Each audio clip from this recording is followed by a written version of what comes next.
Pace bene, di samping ini ada satu video tentang seorang ibu yang meninggalkan kekristenannya menjadi seorang muslimah. Mengapa saya bahas? Karena dia adalah seorang Katolik sebelumnya. Begini dikatakan. Baik, kalau begitu tidak ada yang menghalangi Bu Lis ya untuk memeluk Islam ya. Ibu sebelumnya beragama Katolik ya Bu ya? Iya. Ini KTP-nya saya pegang, ada keterangan Katolik. Sekarang Ibu sudah pernah ya mendengar 2 kalimat syahadat? Sudah pernah? Sudah. Sudah ya? Ibu.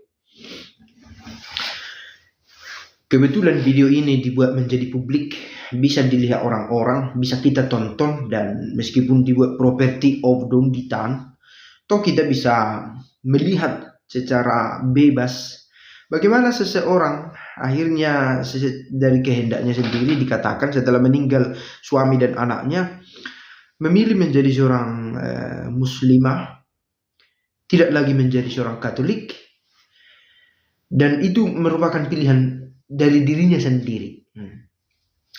Tentu kita tidak dalam situasi untuk tidak bisa begitu, nggak bisa juga kita katakan karena dia bebas memilihnya ya. Tapi harus dikatakan sedih juga melihat kenyataan bahwa ada orang yang meninggalkan iman yang kita akui ini, yang menurut kita inilah pilihan terbaik, kan begitu ya. Dan ada juga yang berkata memang Katolik ini gampang sekali pindah. Kebetulan contoh ini adalah Katolik. Banyak juga orang yang saya yakin bukan Katolik pindah ke agama lain. Dan bila itu benar, seandainya orang Katolik yang lebih banyak pindah, saya pikir ini bisa menjadi satu refleksi juga ya. Mengapa? Apakah kurang mendalam ajaran itu? Apakah kurang menyentuh ekaristinya? Atau pastornya tampak peduli tak peduli ya? Tidak serius mengelola iman dari umat. Saya pikir kompleks ya. Tapi kita pun tidak juga langsung buru-buru mengambil kesimpulan, karena saya yakin banyak juga muslim yang memilih untuk pindah agama menjadi Kristen, menjadi Katolik. Saya mengenal beberapa, bahkan ada juga dari keluarga yang muslim lahir seorang anak yang kemudian menjadi pastor, ada juga. Dan saya pikir ini adalah fenomena yang umum, dinamika di tengah bangsa kita yang majemuk. Nah, supaya ada isinya video ini, supaya bukan hanya sekedar ungkapan sedih dan kecewa, saya mau mengutip apa yang diucapkan oleh seorang kudus, Elizabeth dari Tritunggal namanya, sebagai sebuah doa. Dia katakan dalam doanya begini: Ya Allahku, Tritunggal yang kusembah, berilah damai di dalam jiwaku. Jadikanlah ini surgamu, tempat tinggalmu yang tercinta, dan tempat istirahatmu. Semoga aku tak pernah meninggalkanmu, tetapi tetap tinggal di situ, seluruhnya dan seutuhnya.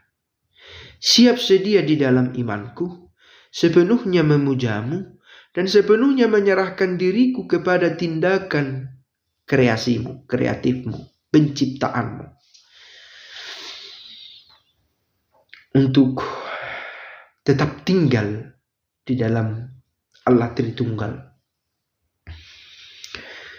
Baptisan itu tidak lepas ya, itu meterai. Bila ada seorang Katolik Kristen memilih untuk meninggalkan kekristenan, lalu karena beberapa alasan meminta kembali menjadi Katolik, tidak perlu dibaptis lagi. Kalau sebelumnya sudah dibaptis, dia mendapatkan pengampunan dosa lewat sakramen pengakuan, mengucapkan kembali syahadat iman, dan masuk ke dalam kesatuan gereja. Sekali lagi, kita tidak sedang menghakimi ibu ini. Ini adalah realitas. Bisa jadi itu pengaruh dari banyak aspek lainnya, begitu ya.